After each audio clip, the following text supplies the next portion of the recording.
Welcome to this episode of Paranormal AF, the podcast where we spill the tea on all things paranormal. I'm your host, Rin. In this episode, we are going to talk about the Jake Bird Hex. This episode will be combining two topics that I am very much interested in, true crime and the paranormal. The Jake Bird Hex is another local story of Tacoma, and in case you can't tell, since moving to the Pacific Northwest, I've gotten very into local history, lore, and ghost stories. Now, I apologize, this episode was actually supposed to be up earlier in November, but unfortunately, we've kind of had this whole sinus, cold kind of thing going on, and whenever I get something like that, I am very prone to laryngitis, so my voice keeps giving out and I haven't been able to record the episode. And with everything going on in the world, if any of you are parents, you know that if your kid has the slightest inkling of a sniffle, even if we know it isn't the plague, they aren't allowed in school. So every time they get sort of a sniffle resurface or a cough resurface, I have to keep them home from school yet again. And so that's made it very hard to get episodes done this month. So I apologize. I do have loads more episodes planned to come out in December and in the future. I have other things I'm working on, but I haven't been able to do a lot of recording because of my voice.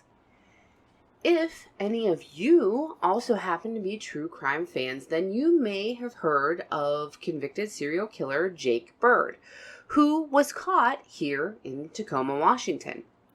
When listening to a local talk about famous true crime that has happened here or been connected to Tacoma, he referred to Jake Bird as one of the most famous serial killers no one talks about. And that's really accurate in my opinion. None of the true crime YouTubers or podcasters that I listen to have covered this particular case. What you may not know, even if you have heard of Jake Bird, is that he reportedly placed a hex on those involved in his arrest and court case, and that he is believed to be the source of some paranormal activity in Tacoma even today. While this isn't a true crime podcast, I do feel that in order to really understand and evaluate the paranormal parts of this story, we have to understand what preceded them. And therefore, we've got to take a look at the murders, the apprehension, and trial of Jake Bird.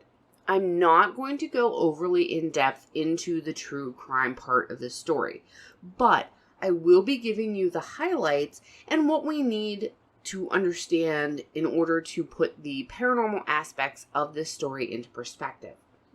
But this story is often one that people say is too weird to be true, and yet it absolutely is. And I don't want you to miss any of the weirdness of this story by leaving out the true crime details that are important for us to cover here.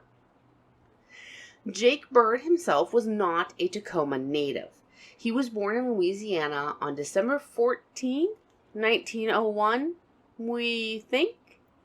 Not surprisingly, he had a tough go of life, and at the age of 19, he decided to leave Louisiana. Now, I've seen some reports that just say he decided to leave, and I have seen other reports that say upon being released from jail at the age of 19, he decided to leave Louisiana. But why do I say we think he was born in Louisiana on December 14, 1901? Turns out he was the adopted son of Charles and Deli Bird, and he did live in Louisiana with them. But I can't find any record of who his birth parents were or the why and how of him being adopted by the Birds happened. Jake Bird would later go on to say that he wasn't even sure of his birthday. And all we really know about his youth is that he grew up in extreme poverty with three brothers in Louisiana, and one of those three brothers, Henry, was also adopted by the Birds, but there are a lot more questions than answers when it comes to Jake Bird's early years. Depending on the source you read, there are a couple of different versions of how Bird left Louisiana. I've seen some sources that say he adopted the life of a hobo, and yes, hobos were a real thing and they had their own culture, etc. But I don't think this is likely what Bird did, given the research I've done. I feel that the sources that say he was an itinerant rail worker are probably far more accurate or closer to the truth. We do know that he traveled around on the railroad, working for them as sort of a maintenance man on the rails. This nomadic lifestyle was key to Bird's crimes and how it took so long for the murders to be connected to him. If you don't know, the official nickname for Tacoma is the City of Destiny. And it got that name because it was the terminus of the Transcontinental Railroad. It was a really big deal back in the day that the railroad chose Tacoma over Seattle for its terminus. And that's part of the reason for some of the rivalry of the two cities throughout history and even today. But if folks wanted to hop a train and ride to the end of the line, back in the day, that was Tacoma. Bird was seen as a rather unremarkable man throughout his life. He didn't really stand out or do anything of note as far as anyone knew. He did, however, have an extensive criminal record that included burglary, assault, attempted murder, and murder. He spent about 15 years, depending on the source you look at, of his life incarcerated within different prisons in several states, including Michigan, Iowa, Utah, and lastly, Washington. By all accounts, he was, as I said, an unremarkable drifter with a criminal record, which was not uncommon. That is, until October 30th, 1947. On this night, Bertha Clute, a naturalized Russian immigrant widow, awoke in her Tacoma home to find a man, barefoot, creeping through her house with an axe. She confronted the man in the kitchen, according to some sources, in her bedroom, according to others.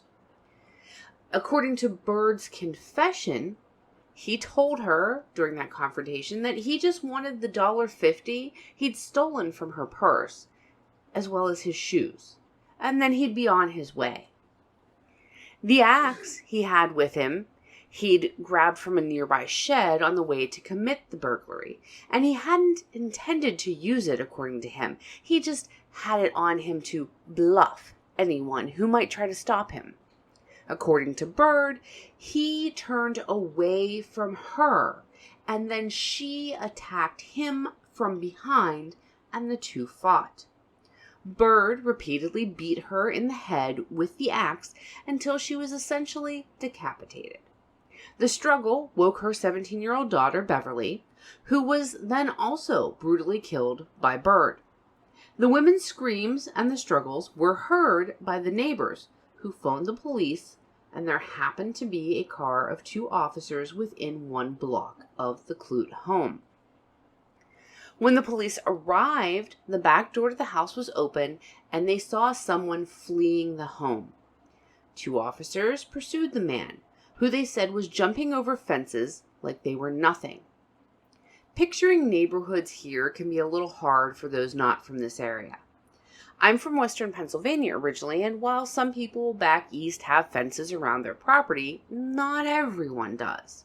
In fact, a lot of people don't back in Pennsylvania because it's just too expensive to have one put in. Here in Tacoma, though, and the surrounding areas, every home has a fence. I'm not even kidding. Every home has a fence, and a vast majority of commercial properties have them as well. Everything is fenced off here, and that's been a long time practice in the area as I understand it. That means that Bird and these 2 pursuing officers were really getting a parkour workout jumping fences that night. Eventually, Bird made a wrong turn and he encounters a fence he can't jump. At this point, the officers have him cornered. In his confession, Bird said he was afraid of the officers, and that is why once he was in that area of the alley where he couldn't go any further, he attacked them with a knife. And both of the officers were slashed by Bird, who appeared to be particularly superhuman in strength and agility that night. The officers say the only reason they were able to subdue him at all is because one of the officers had been a former prize fighter who literally got in a couple of lucky shots. In fact, I've even seen it said that how the one officer finally brought him down was with a knee to the groin and a lucky punch. Basically, the officers said that Bird kicked their asses, and the only reason they were able to arrest him was one of them landing those couple of lucky punches.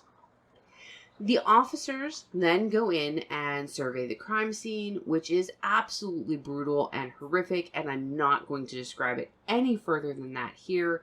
I already have described it enough, I feel, because I don't feel that it is needed in order to tell the paranormal part of the story, which is our main goal here. Once in custody, Bird confesses.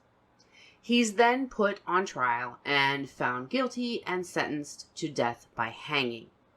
Now, I can't find anywhere that it says that Bird ever actually recanted his confession, which he made twice, by the way. But the reason for the hex is that he felt his trial was unjust. But it's not so much the trial that he felt was unjust, more just that he was going to be punished. I'm going to touch on a few things about his trial, just because I always like to know the why behind things. Why did Jake Bird hex those involved in his case? Was he an innocent man wrongly convicted who cast a hex so justice could be served? When we look at the evidence, the answer to that is a resounding no. I really don't find anyone who questions whether or not Jake Bird committed these murders and the other murders we'll talk about.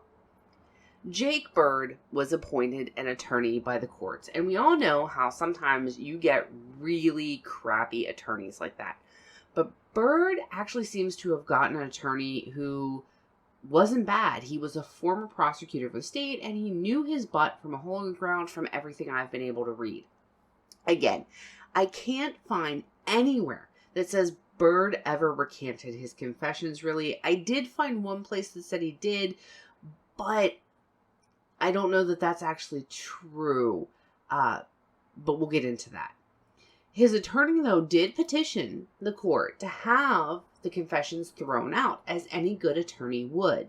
From all of the information that I've been able to find, Bird pleaded not guilty, not on the grounds that he didn't kill the Clute women, but on the grounds that they were charging him with first-degree murder, which means premeditated.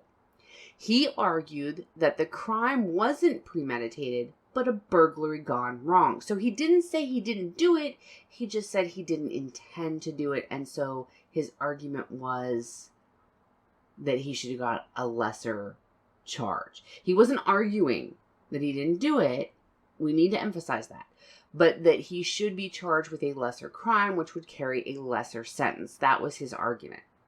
Bird also wanted to represent himself, and his attorney dutifully filed that motion for him as well. The judge, however, denied both requests. The confessions were admitted in the trial, and Bird was not allowed to represent himself. He did retain his attorney. Reading over what went on in the trial, my layman's opinion is that this attorney filed every motion and made any argument that possibly could be made to attempt to get Bird acquitted. By all accounts I found, he had a really good attorney, and I don't think there's anything another attorney or Bird himself could have done to get him acquitted. Even if the confessions had been thrown out as he wanted, the physical evidence was overwhelming. Sorry, but we're going to get just a tad gory here as I go over the physical evidence. but I will keep it to a bare minimum. But if you're somewhere where that's not something you want others to hear, now would be a good time to pause and come back to this later. Or if you're just a little squeamish about that sort of thing, that's okay. Just skip ahead a little bit. Jake Bird was barefoot as the police pursued him. When they caught up with him, he was covered in the blood and brain matter of the victims. His fingerprints were found in the home and on the axe. His shoes were found in the home as well. He was seen fleeing through the back door of the home, and he had no alibi. Now, I want to stop and mention here that researching this case is very hard.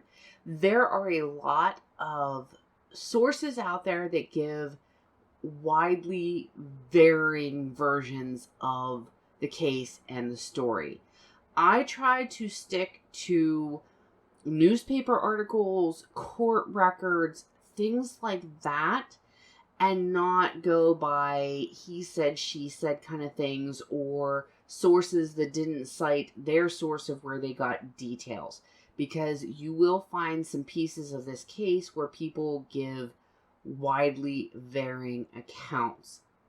Now, even with the variances, all of the physical evidence and the confessions and everything else really leave no doubt that Jake Bird committed the murder of the Clute women, as well as the other murders we'll get into later. But I just want to let you know that you have to be very careful if you look up this case on your own and really scrutinize the sources you're getting information from, because there's a lot of bad information out there, and even the good information sometimes contradicts each other. So it's a little hard to get some of the details, but keep in mind when this case happened.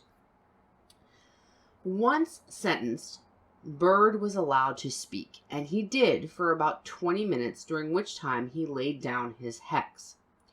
I was unable to find a complete transcript of the entire 20-minute statement, but I did find some summaries that say what he talked about, as well as some quotes from it. And they talked about how he felt his trial was unfair because he was not allowed to represent himself and his attorney didn't like him. To be fair and completely transparent, no, his attorney didn't like him, and once the trial was over and sentencing was happening and handed down, his attorney even said so. But the only thing that I can find that this attorney didn't do for Bird was file an appeal of the verdict and sentencing after the fact. During the case, though, he appears to have done a valiant job, honestly, of attempting to defend Bird in light of the evidence against him and in light of the fact that the defense attorney really did believe that Bird was guilty. This is a direct quote from court records when Jake Bird laid down his hex. He said, "I'm putting the hex of Jake Bird on all of you who had anything to do with my being punished. Mark my words, you will die before I do." I really think it's important to note something here in how Bird words his hex. He doesn't say he's an innocent man or that he's wrongly convicted.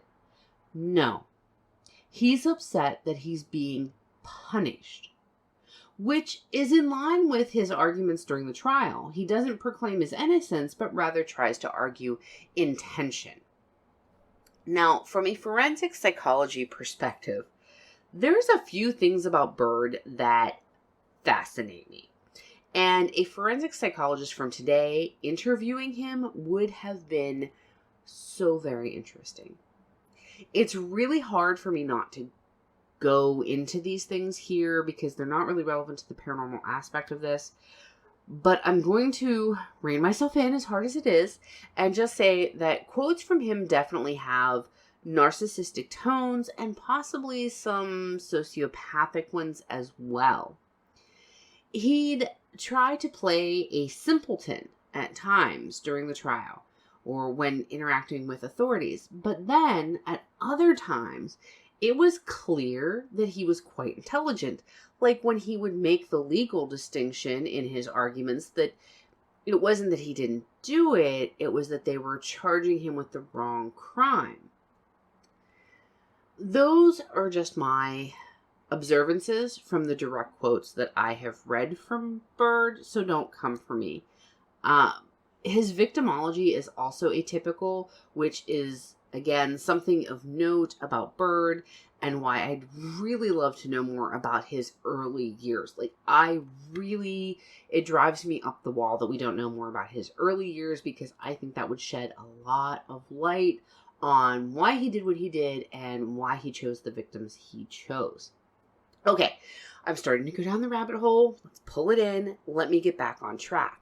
From everything I can find, it appears that though Bird's trial was extremely quick, we're not going to sugarcoat that, he was tried and convicted extremely quickly, still, it appears from every record and transcript I've been able to read that it was fair, and he did receive a good defense.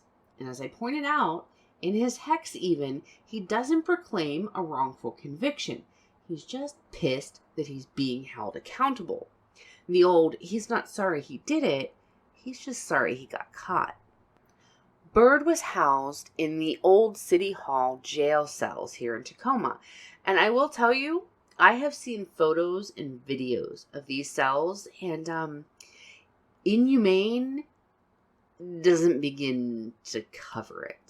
These cells are underground beneath Old City Hall. No windows, no light, just a small cell.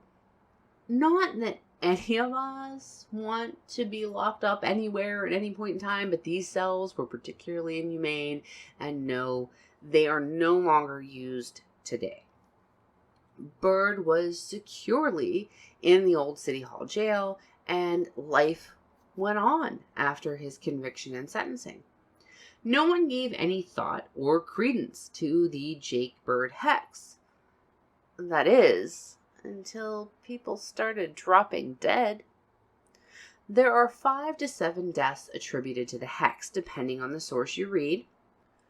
First was the judge who sentenced Bird, Edward Hodge.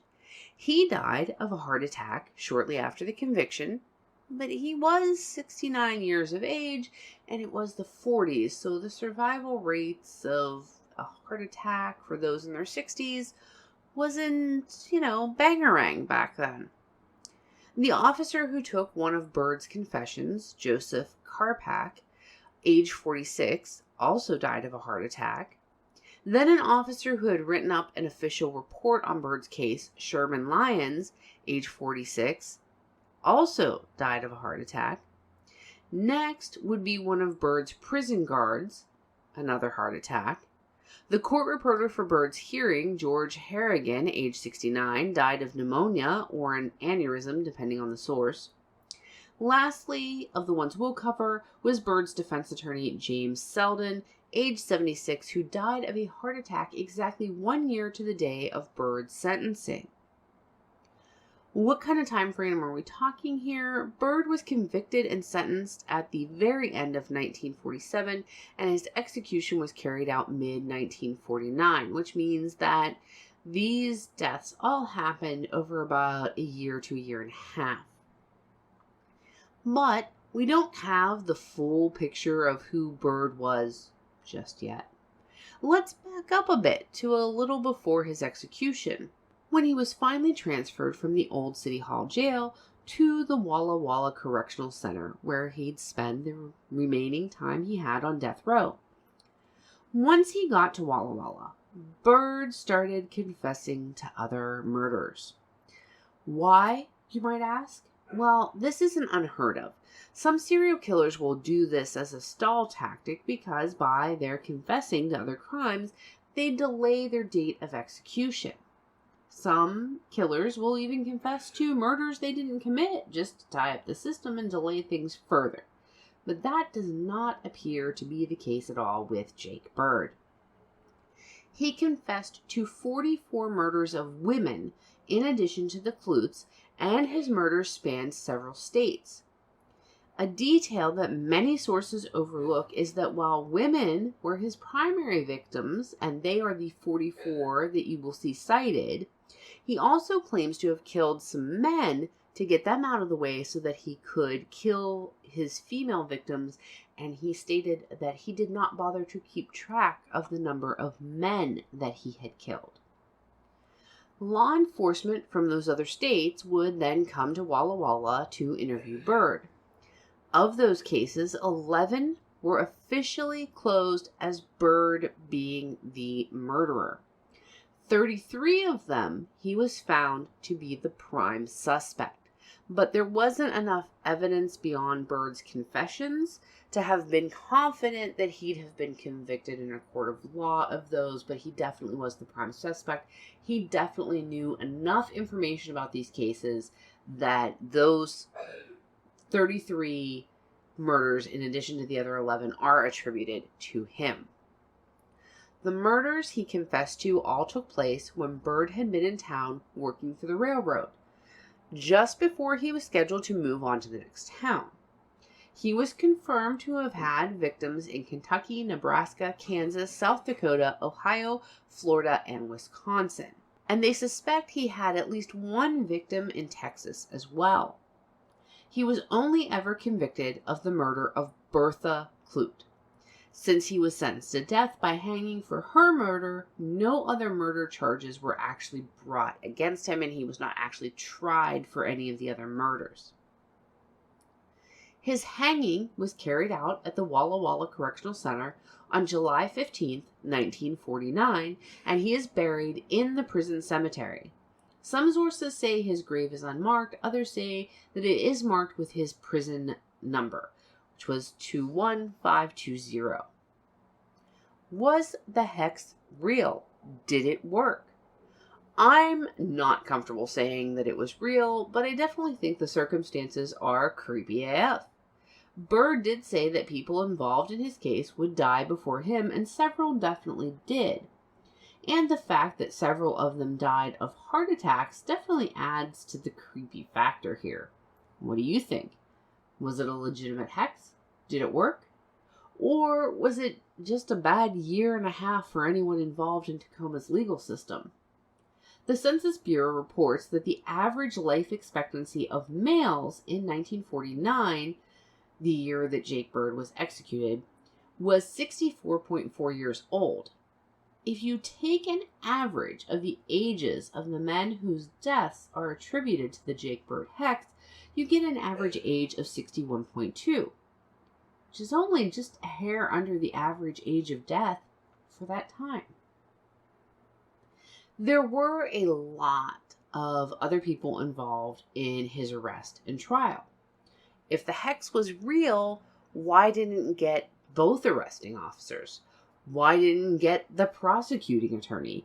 Why only one of the officers who took one of his confessions? While the deaths do make you stop and take note, I'm still not convinced that the Jake Bird Hex is the culprit. But what do you think? The hex isn't the only paranormal aspect to this case. There are some hauntings that are attributed to this case, and we're going to dive into those now. Let's begin with the Clute home. This house does still exist here in Tacoma in the Hilltop District. And while if you do some digging, you can find the address because court info is a matter of public record, please don't go looking for it. The Clute home is a private residence, which as I understand it is currently occupied, but I'm not 100% certain on that. I know we all love to visit haunted places, but let's be respectful, decent human beings, and respectfully not go poking around someone's house. No trespassing. Keep out. Respect people's privacy. That said, there are stories about the home. Since the murder of the Clutes, the home has had a difficult time keeping owners and tenants. Often, once purchased, the new owners would seek to get rid of it very quickly, and it's changed hands a lot. It also has sat empty for long periods of time, and there are rumors that even squatters won't stay in the home for long. I've seen some pictures of it where it had obviously been empty for quite a while and boarded up because no one wanted to live in it. Since then, it has been purchased and renovated, and I did come across a video of the house post-renovations. But the video in question was taken by someone with some questionable ethics, as they were using a spy cam to take the video of the property. Like, it's very clear they're using a spy cam in the video. It's pretty obvious that they were trespassing in order to make the video. Now, this video was from early 2020, and the house has been renovated at the time of the video. It was from a reputable source in the later part of 2020 that I heard that the house is currently occupied. So it may not have been occupied when the spy video was taken, but it is supposed to be inhabited now. But in the spy cam video, even though it's been renovated, there is a sign on the house with a "Do Not Occupy by Order of the City of Tacoma" sign on it. So, I'm not sure how well the house is retaining residents even today. Still, don't go poking around. Even if it isn't currently occupied, the property at least was, if not still is, currently posted that you can be arrested for being on the property. So, why has it changed hands so many times? And why did it sit empty for so long? Why is it rumored that even squatters won't stay in it? We don't have a lot of details here. The only specific detail that I've been able to unearth is that in the house, there is reported to be the sound of heavy, labored, wheezy, or ragged breathing. I can't say for sure, but I suspect that it might be one of the Clute women, or both of them. I don't want to get graphic, so I'll let you connect the dots as to why I think that. But some heavy breathing usually isn't enough to scare people off from buying and living in a home. A hardcore skeptic could ignore or explain away some breathing, which leads me to believe that there's much more than wheezy breathing going on in this house. If people are having such a fearful reaction to the home, if homeowners won't keep it, renters won't stay in it, and squatters won't even squat there, I think there's a lot more going on than just some heavy breathing. Given the brutal nature of their murders, it's not beyond the realm of possibility to think that an imprint of the murders has saturated that house. It could be that October 30th, 1947 is replaying on an infinite loop within those walls. And if the house is having genuine activity, this is honestly what I hope it is. Because the alternative would likely mean that the souls of the Clute women are stuck there. Murder is often cited as one of the reasons a spirit remains earthbound, so it is possible, but I hope that that isn't the case. I hope they were able to cross over and be at peace, but I also have to consider the possibility that they may be at least part of the paranormal activity in the home. The other option is that the activity in the home is due to something else that we don't know about. There is another haunted building here in Tacoma that is said to be haunted by Bird himself, at least in part. I do believe, from all of the stories I've heard, that this building is haunted, but I'm not convinced it's haunted by Bird. I want to be upfront with you about my thoughts, but we are still going to talk about the activity that is reported there and what some people attribute to Jake Bird. The building in question is Tacoma's Old City Hall. It was built in 1893, and they stopped using it in the 1950s. In around the 70s and 80s, they tried to turn it into a sort of mall almost, and they put a bunch of individual stores in and some penthouse apartments into it, but it just didn't take off. While it does have an owner, it's been abandoned for all intents and purposes since the 80s. Supposedly, it's currently undergoing renovations, but there's no word on for what purpose. There are several stories of the paranormal associated with this building, even though currently the only people allowed inside are the security guards who patrol it to make sure that transients don't break in and set up camp in there, and those doing the renovations obviously have to be allowed in as well. Let's start with the outside, because if you happen to be in Tacoma, you might be able to experience this one. It's said that if you are standing outside Old City Hall at night, that sometimes you'll notice a dark hooded figure standing at one of the corners of the building, intensely watching you. If you shine a light in his direction or chase after him, he'll duck around the building and disappear. Should you get your beam of light to land on him before he disappears around the corner, he'll not be able to actually see any additional features of the figure. He still remains all dark. He remains a shadow. Pretty Gritty Tours gives a tour that includes going by the Old Town Hall, and at night when they do these tours, they have reported seeing the apparition appear to some of their guests on the tours and themselves when doing this. Another one that you can kind of experience outside of the Old City Hall is the ringing of the bells. And I have experienced this, though I didn't know what I was experiencing at the time. Old City Hall has a bell tower that contains 4 bells, and they are a memorial to someone important in Tacoma's history, daughter, but we're not going to get into that right now. It was last year that we were in that part of Tacoma waiting for a bus, and we heard the bells ringing. And I remember this because it was at a weird time of day. It wasn't on the hour, the half hour, or even a quarter past or till the next hour. My husband and I looked at each other and we were like, oh, cool, bells. But then looked at each other perplexed because why were the bells ringing at such an odd time? What we didn't know at the time is that the clock in the bell tower hasn't worked in around half a century or more. The bells are still hooked up to the clock mechanism, but since the clock doesn't run at all, the bells should never ring. But for decades, the bells will ring from time to time. No one has figured out why or how. It's just sort of this paranormal mystery of Tacoma that everyone kind of seems to ignore. Like, oh, the bells that shouldn't work are ringing. Cool, okay, go about your business. Nothing to see here. Remember I said they tried to turn the Old City Hall into a mall of sorts back in the 70s, 80s? Well, the man who owned it then wasn't a believer in the supernatural, the paranormal, and didn't believe all of the stories of paranormal encounters that had gone on there during the time he owned it. As a sort of last hurrah, he decided to spend the night in the empty building to prove everyone wrong. Isn't this how these stories always go?